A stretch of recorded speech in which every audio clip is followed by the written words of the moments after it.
Subway is collapsing in slow motion, and almost nobody is paying attention. While the headlines talk about store closures and corporate restructuring, the real story runs much deeper. What's happening behind the scenes isn't just a business correction. It's a controlled demolition of a brand that once dominated America's fast food landscape. In the last few years, Subway has quietly closed hundreds of stores across the country. And now, the chain says it will shut down 500 more. At first glance, it looks like a normal business pruning dead branches. But the truth is darker. Subway isn't closing weak stores. Subway is shrinking to survive. For decades, Subway held a cultural monopoly. In the 1990s and 2000s, walking into a strip mall meant walking past a glowing yellow and green sign. It was the place where students grabbed lunch after school, workers got something quick on their break, and families could feed everyone without emptying their wallets. But something changed. The brand that once felt familiar now feels forgotten,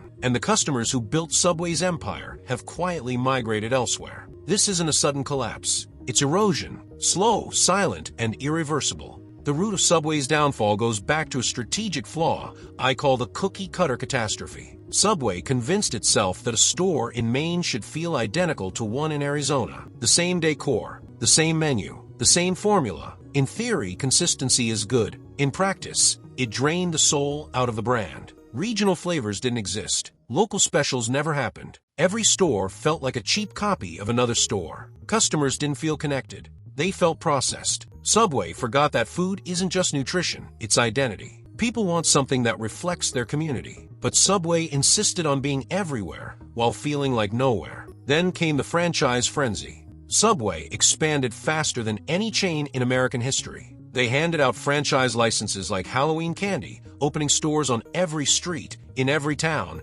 and sometimes directly across the street from each other. But they didn't provide the infrastructure to support such rapid growth. Franchise owners were left to figure things out on their own. Some thrived, most didn't. Training was inconsistent. Quality control slipped. Customer experience became a coin flip. And whenever one location failed, corporate simply approved another location down the road. It wasn't expansion. It was cannibalism. Corporate priorities shifted too. Instead of focusing on customer satisfaction, Subway poured millions into marketing campaigns and celebrity deals. They invested in commercials, athletes, influencers, anything that made noise. But ironically, they ignored the actual product. It didn't matter how famous the endorsement was if the sandwich didn't taste right. Subway wanted to look like a premium brand while delivering a declining product. That created a painful gap between perception and reality. And customers felt it every time they unwrapped a sandwich that didn't match the picture. Then came the inconsistency. Promotions changed monthly. Loyalty programs were reinvented and then abruptly canceled. One store would honor a coupon while another refused. Ingredients disappeared without warning. Prices fluctuated wildly between locations. It felt like trying to follow directions from someone constantly changing their mind. The corporate office ignored warning signs. They ignored customer complaints. They ignored franchise struggles. They ignored declining quality. Subway was too busy expanding to notice it was carving out the floor beneath its own feet. This led to something business experts call trust erosion. I call it customer betrayal. Loyal customers didn't riot or flood social media with complaints. They just quietly walked away. They found alternatives. They found places that cared. It wasn't dramatic. It wasn't explosive. It was slow, steady abandonment. By the time Subway realized what was happening, the damage was already done. And the numbers paint the picture clearly. Declining foot traffic, shrinking sales, franchise owners shutting their doors. Every metric pointed downward, but corporate acted like nothing was wrong. Then came the value collapse. Subway built its empire on a simple promise.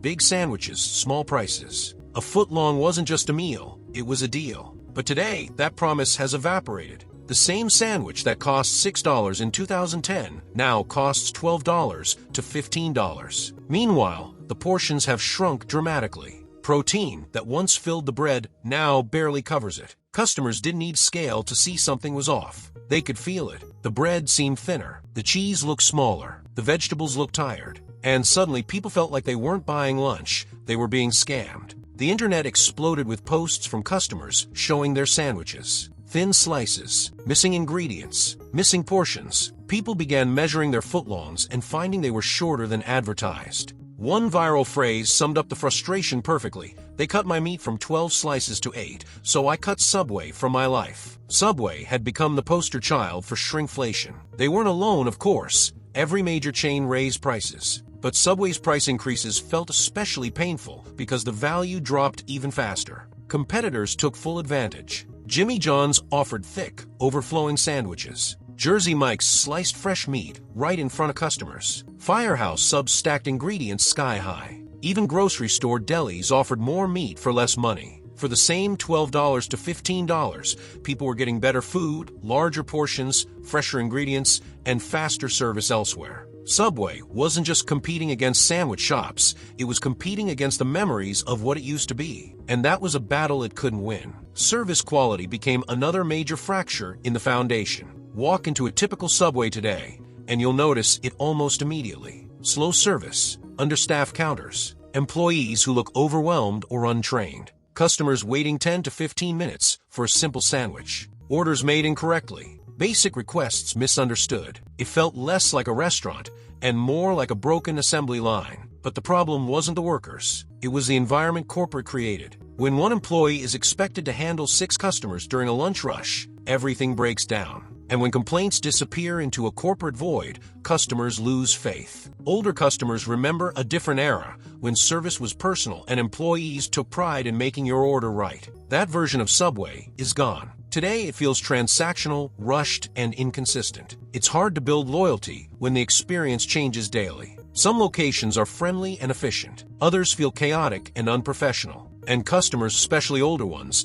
aren't willing to gamble on inconsistency. Then, there's the menu problem. Subway's menu has become stale. While competitors innovate with new flavors, new proteins, and new global trends, Subway continues offering the same predictable choices. The build-your-own model that once felt fresh now feels outdated. Every modern fast casual restaurant offers customization. What was revolutionary in the 90s is baseline in 2025. Subway also removed many fan favorites over the years: seafood and crab, roast beef, honey-o bread. Customers didn't just miss these items. They felt like Subway wasn't listening. Meanwhile, every new menu launch feels like a rebrand of old ingredients with a new label. Competitors experiment with bold spices, slow-roasted meats, artisan breads, and chef-driven creations. Subway, on the other hand, touts minor changes like updated bread-cutting techniques. Customers want evolution. Subway offers renovation, and the gap between those two is massive. But perhaps the most damaging revelation came from the growing skepticism about Subway's ingredients. People started questioning the quality of what they were eating. Bread with over 60 ingredients, meats packed with preservatives, vegetables arriving pre-cut and losing freshness quickly, sodium levels that rivaled junk food. And then, of course, the infamous tuna controversy that sparked national headlines and left customers wondering what they had actually been eating. When a brand that built its identity on the words "eat fresh" starts fighting investigations into whether its food is fresh at all, the fallout is devastating. Consumers are smarter now. They read labels. They compare ingredients. They care about what they put into their bodies, especially when prices rise. And when they discovered that many local delis used fewer preservatives, fewer additives, and fresher meats, the choice became easy. Subway was losing not just the fast food crowd, but the health-conscious crowd that once considered it the lesser evil. Behind all of this, there's a financial story unfolding beneath the surface. Subway's rising prices weren't random, they were strategic. As inflation hit, supply chains tightened, and corporate overhead grew, Subway passed the costs directly to customers. But they didn't increase value to match. They increased prices while shrinking portions and removing popular items. And in an era where every dollar matters, customers noticed. Millions of Americans today are more strategic with their spending. That's not anger, it's adaptation. Why spend $15 on a sandwich that leaves you hungry when that same money gets you a full meal elsewhere? Families, older customers, and working-class Americans all made the same rational choice: walk away. This wasn't a boycott, it was an awakening. Customers traded up without spending more. Panera offered soup and a sandwich. Jersey Mike's offered actual meat you could see. Local delis offered real craftsmanship. Grocery stores offered family bundles that fed everyone. Every option felt more satisfying than a shrinking, increasingly expensive Subway sub. And Subway seemed completely unaware of the migration happening right beneath its feet. Older Americans especially felt the disconnect. They grew up in an era where loyalty mattered and businesses competed for repeat customers. Subway now felt like it was doing them a favor by accepting their money. That attitude, subtle as it is, erodes trust. And once trust breaks, the relationship ends. Add in families rethinking their meals, workers seeking faster options, and younger consumers gravitating toward trendier brands, and you have a demographic collapse happening quietly but relentlessly. Subway's customer base isn't shrinking because people hate the brand. It's shrinking because they've found better value elsewhere. Subway trained them to expect more. Now those same customers are simply demanding it. This brings us to the most important point of all. Subway's decline isn't because of a single mistake. It's not because of scandal. It's not because of a single corporate misstep. It's because of 1,000 small decisions that slowly broke customer trust. Shrinking portions, rising prices, inconsistent service, stale menus, poor ingredients, ignored complaints, failed innovation, bad expansion strategy. Each issue alone is survivable.